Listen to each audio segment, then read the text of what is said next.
It's that time of the year where we bring together cars launched in the past 12 months to find out which one has made the biggest impact. We've got everything from compact SUVs, mid-size SUVs, some sedan representation, and a whole bunch of EVs as well. Radical, practical, affordable, they're all there and growing in number with each passing year. So, which one takes top honors and the big prize? Well, let the games begin. IndusInd General Insurance presents the Autocar Awards 2026 with DMS technology partner Orbitsys and premium PPF partner Cosmo PPF.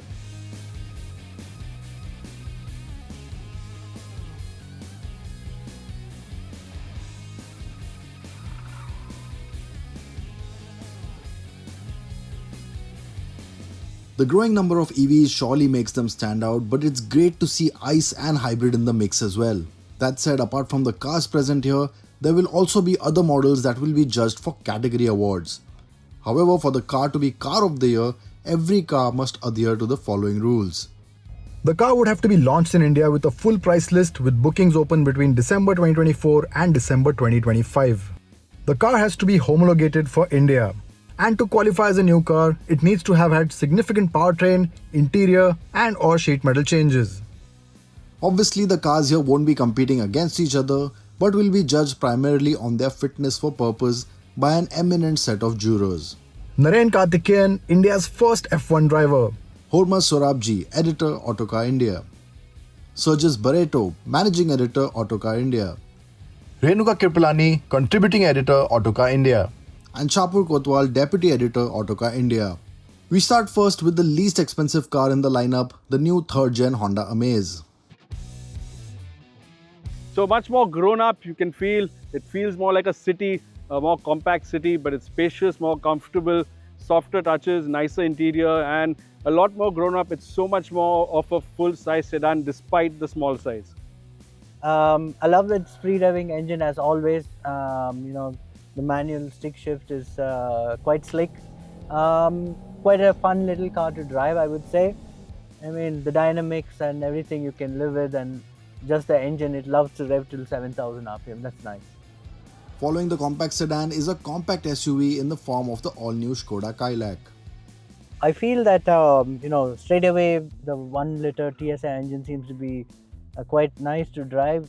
So the 1 liter engine is mated to automatic, 6-speed automatic. Feels quite nice to drive in terms of the dynamics. Really nice. I think the package is really nice. It's a very driver friendly, or I would say rather driver focused car. Nice to drive. Feels lively, brings back that little hot hatch vibe back to a segment which really lost the hot hatch. I just love this car. Great car to drive. The TSI engine, the 6-speed gearbox, so well mated, and of course the dynamics. So really, as a driver's SUV, this is really fantastic. I think where it lacks is a choice of powertrain options. Only one engine. Don't forget that a small percentage in the segment still want diesel. There's no naturally aspirated, really low entry version. And of course, the feature set isn't as rich as in the competition, and that's what customers are looking for today. Next up, Hyundai's all-new Venue that is now a lot more premium, feature-rich and spacious as well. Yeah, I really love the cabin on this car. Not just for the compact segment, but it feels quality enough for a segment above. So really, really good fit, finish everywhere. Looks really neat. Styling also very classy. So yeah, I really like the interiors. I think it feels so different from the first Venue. Everything has taken a step above, whether we talk about the interior, whether we talk about the equipment, whether we talk about the space. So much nicer cabin. All the hard, shiny plastics from the earlier car, they're completely gone. Looks much more grown up, much more refined, a lot more features, and functionality is good as well. So new Venue, honestly, very, very impressive. Improved it all round in all areas. Engines are carryover though. And but I think the interior, the space, the equipment looking much nicer from the inside, really feels much richer. So in terms of equipment, it's all sorted. Just it's become pricier as well, and I think the higher variants are creeping into mid-size SUV territory pricing. So that's really one drawback. As safe as the Venue styling is, the Kia Syros plays a very different game. Love it or hate it, but you can't ignore it. I think if you can look past the design of this car, because it's very polarizing, there's a lot to love in this car. It drives really nicely, it's very spacious, it's very practical. I think great as a city car. So I think lots to love about the Kia Syros. Even here on the track, it pretty much impressed with the way that it handles. So I think a very, very capable and practical car, but you have to like the design to love it. I think it's a great effort from them. Not only have they managed to do something that's different and radical, they've made it work. The interior, as with many Kias, is beautifully made and finished. There's unique stuff on the car. It feels good to drive. And overall, I think it's a great package. I'm not sure if it's great value for money, but overall, as a package with the options of the engines you have, it's a strong contender. Moving a segment up, we have the new Maruti Suzuki Victoris. Yeah, so Victoris, very sorted, very practical car. The car you can use every day, and being a Maruti, it's going to work flawlessly as well. But I think with an SUV, you want a bit of excitement, a sense of occasion, both with the performance and also the cabin. And I think that's where the Victoris falls a bit short. I think this is probably the car Maruti should have got in the first place. A much nicer interior, much nicer quality levels, design is better, it looks better on the outside, and it has that same great technology on the inside. This engine is a bit weak and you need the strong hybrid to make it a fun, nice car. But I think as an overall package for practicality, it is doing the job. Yeah, I think it's nicely positioned within the Maruti portfolio. There is obviously an overlap with the Grand Vitara, but it looks outside and in sufficiently different. So nice to see that. I think definitely an interior, uplift from something like the Brezza. So it does look a little bit more plusher and nicer. So in that sense, it does fit in. It's a nice city urban car. Push it a little hard, the engine begins to sound a little gruff. It protests a bit. So, on highway, you will have to work it a bit to get your overtakes and stuff like that. But I think as a city car, it does the job pretty well. The mid-size segment gets another entrant with the return of an icon. The Sierra name is back, and it looks like it's back with a bang. It's great to see the model Sierra make a comeback, and in this new avatar, I think it definitely retains the DNA, but it looks really, really good and modern now. I think Martin Ulrich and his team have done a fabulous job of the styling. I think they've done a fabulous job of the interiors as well, the quality of materials used, the layout of the dash. It just looks so premium now, and I think Tata's production quality itself has taken a huge leap forward with this car. So I'm really, really happy to see that. Yeah, so I think Sierra, you can see Tata's put its heart and soul into it, really lavished it with lots of features, taken it a couple of notches up in terms of the premiumness of the cabin, especially the top end versions. It ticks a lot of boxes. You've got a diesel as well, turbo petrol. NA, which is the weak link, actually pretty slow, though refined, it's quite slow. But I think, what this does is it indulges you in a way that really makes you feel special. Now in planning, concept and execution, the Tata Sierra gets full marks. It looks at the past, it looks to the future, and it gives people something really stylish and different. It's well executed on the inside, quality levels are excellent in most places. It's well featured, it's got a lot of unique features, big panoramic sunroof, and it has a good set of engines that make it drive and ride decently. Yeah, it certainly looks like the Sierra, and that's a good thing, and thankfully it doesn't drive like the old Sierra, because we finally got a turbo petrol. The old Sierra had a diesel, very sort of anemic diesel. This one, really smooth, quick, strong engine. It's very linear. Some people might want that little mid-range punch. But apart from that, I think the power delivery is really nice and strong. Yeah, the interiors are really nice too. Obviously a lot more modern now than the old Sierra, and there's a whole lot of space. So I think in the mid-size segment, this is a really, really strong contender. The VF6 is Vinfast's entry into the EV space for the masses. Entry-level Vinfast, very functional, quite practical, no nonsense, no frills also. It does the job pretty well, quite nice to drive, except for a lot of torque steer. When you put all that torque down, front-wheel drive, and you can really feel it, so that's really a negative. But also, it's not very expensive, but it feels like that. Cabin isn't very plush. It's amazing how electric cars have kind of leveled the playing field between legacy manufacturers and newer brands that we are seeing now. I think Vinfast, very popular in Vietnam. We're seeing it in India for the first time, and you can see why it's popular. It's a well-appointed interior. It's got a good amount of room. Pricing is good. I'm not a massive fan of having everything on the touchscreen. I like my physical buttons, so I do miss that. And yeah, for the price, I think it's pretty interesting. I think the brand will kind of have to prove itself in the Indian market because Indian consumers take their time to jump into new brands. So let's see what happens. From a compact EV to a 3-row EV, the Kia Carens Clavis EV is the electric car of choice for a big family.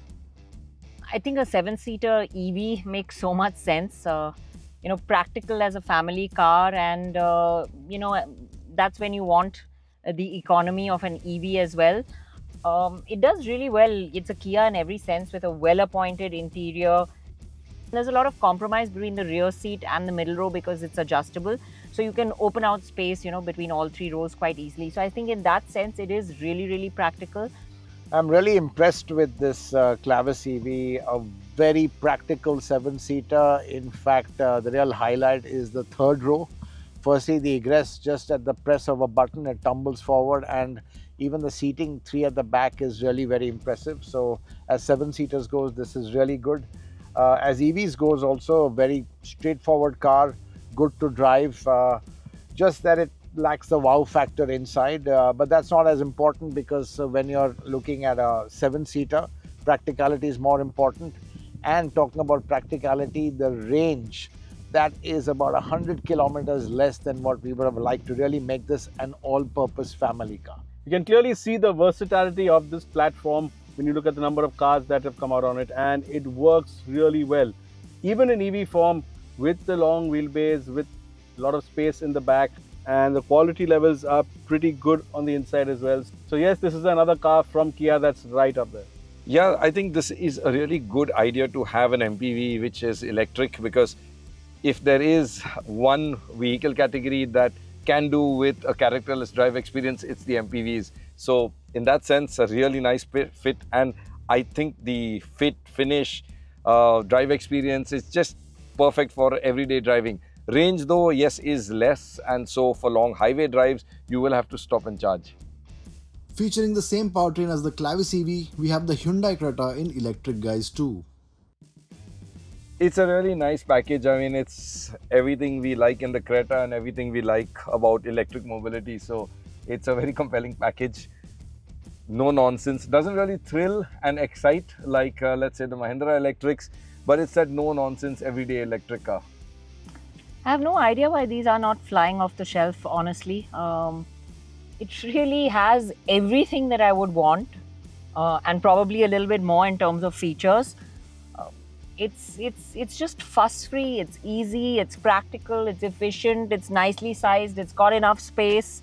It just ticks off the right boxes. So as if people want an EV, this really does the job very well.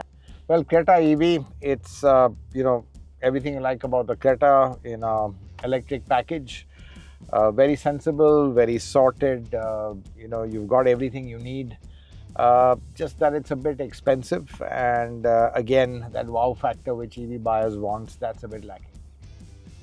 Nothing in the market looks like it, and the BE6 is not for introverts out there.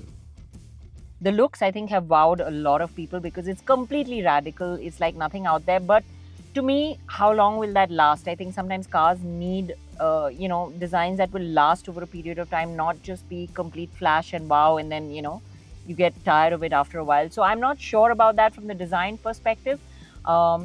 Even, as far as the interior goes, I'm not a fan of this cockpit kind of styling. It is radical, it's new, it's different for sure. But how practical is it? Well, loads of ergonomic issues in this car. Yeah, it is quite wild in terms of its performance, especially acceleration. Handling though, not so much. The ESP does cut in very aggressively. There's a whole lot of power here. So yeah, all in all, it's hard to really push really hard on a track. Out on the roads for a spirited drive, it's really fun.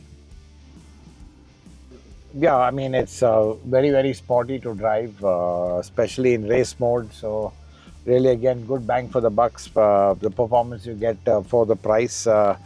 Interior is quite radical, exterior is quite radical, and that's been a bit polarizing. I love the styling. I love the fact that Mahindra is trying to build something really sporty. I like the interior, the way they've set it up. Maybe some of the quality levels could be better. And it even drives in a sporty manner. Again, the brakes not perfectly set up. The steering could be much better. And yes, overall, this feels a bit unfinished. The VF7 sure packs in a whole lot more punch. Yeah, the VF7 is mightily fast on a straight line. Slightly, soft. Ride is quite plush, but then the all-wheel drive system, when pushed hard into a corner, then it starts to behave quite strangely. But overall, for the for a manufacturer to have come out so recently and created such a car, not a bad attempt at all, I would say. You do see a lot of BMW parts on the inside, which is not necessarily a bad thing, but a surprising combination of ability, quality, driving fun, and newness. Next is Tata's Hardy SUV that gets an electric powertrain and finally all-wheel drive too. Feels really solid, quite quite a big vehicle, but having had a driven a Safari quite a lot, this feels more like a has a performance of a much bigger, you feel the sensation of a V8 with a linear power deliveries.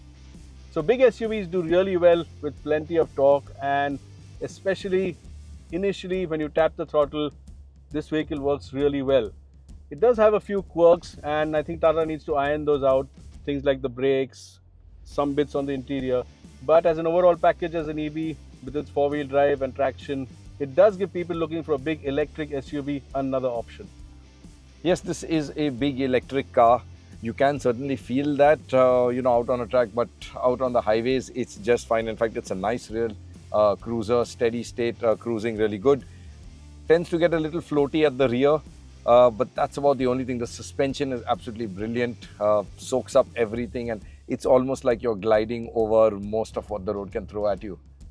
Competing against the Harrier EV, the XEV 9e is the sensible grown-up cousin to the wild-looking BE6. The one of the two that were launched by Mahindra that I really, really like. I mean, this is an EV I would buy any day. I think a really worthy contender also for Car of the Year. It pretty much has everything. Very, very nice, well-appointed interior. It looks good. It's spacious. It packs in a host of features.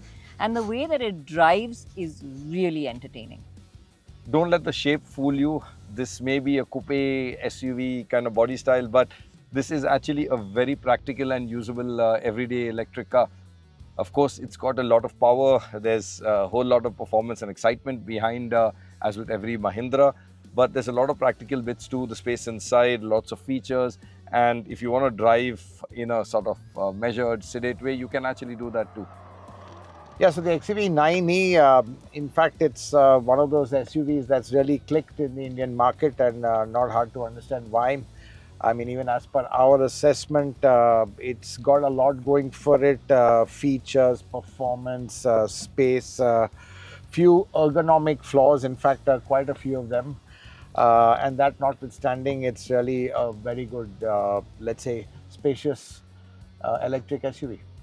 Now, of the large Indian electric SUVs, this one feels the most accomplished. The quality levels on the inside are pretty good. The car drives well. The looks appeal to a lot of people. And I think this car has been rapidly appreciated by a lot of customers. From a premium EV to a premium SUV, the Skoda Kodiaq is unanimously loved for its all-round ability. Yeah, the Kodiaq is really one of those very surprising SUVs. It's big, it's quite practical, 3 rows, but it's got a really willing engine and a fantastic chassis setup. So, you know, when you're out on the highway enjoying a nice spirited drive through the Ghats, it's really a very good car to be behind the wheel. And honestly, for passengers too, they won't complain because there's enough of comfort, and the ride is really nice and body roll well in control. Well, you know, this is one of those premium or luxury SUVs you can't go wrong with. Very practical, 3 rows of seating, spacious, well-equipped, drives really well. Petrol TSI power superb. The only thing missing, honestly, is a diesel. So bigger, more comfortable, more plush on the inside, more grown up. And the engine and gearbox are nice, but it isn't as much of a driver's car. But I guess you can forgive that because of the space, the size, and the comfort it gives you for the amount Skoda charges you. Not typical of Volvos, but the EX30 is a fresh option for the young urban audience. So Volvo EX30 actually quite surprising in the way it drives. It's a real little pocket rocket, quick and very sharp handling, almost go-kart like, just darts into corners very quickly. So a real fun car to drive. Practical side, not too great, very cramped, and you sit with the knees up position, especially at the back, and there's not too much space all around, though I have to say the seats are super comfy. Yeah, the EX30 seems to be very agile, you know, for a, you know, such a, I'm sure it's quite heavy with the battery pack, and as you said, very fast, but handles quite flat. So, and I kind of, it's very funky interiors, and you know, it's just, you grow to like this car. Now, this is a very interesting Volvo. It's almost un-Volvo-like in its whole appeal. Very minimalistic interior with an over-reliance on the screen here. So that's not something that's actually safe.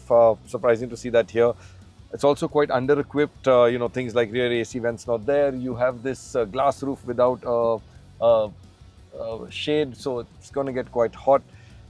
And again, un-Volvo-like. It's actually a real hoot to drive.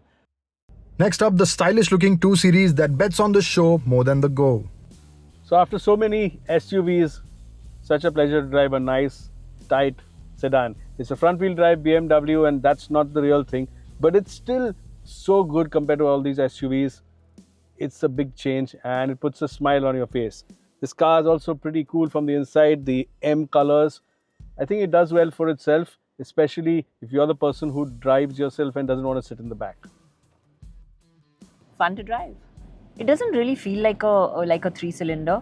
Honestly, I thought I had enough pep from it. It surprises you with what it delivers. And I think, you know, especially for our conditions where you can't really stretch a car too much, this has enough and more. It feels fun enough to drive.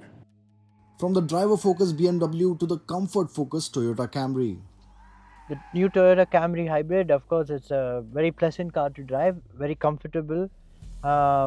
Just the CVT transmission, you know, makes the engine, you know, growl a lot, and that's sometimes not a bad sound, but it's just always present when you go full throttle.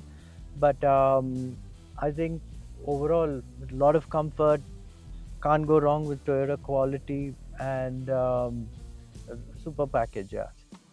Now here's a car that keeps evolving and getting better and better, and this one is particularly good, especially the manner in which it drives. The Camry used to be boring as hell to drive, and this one is actually nice. It's engaging, it has a nice balance to it, and of course it's a great hybrid car.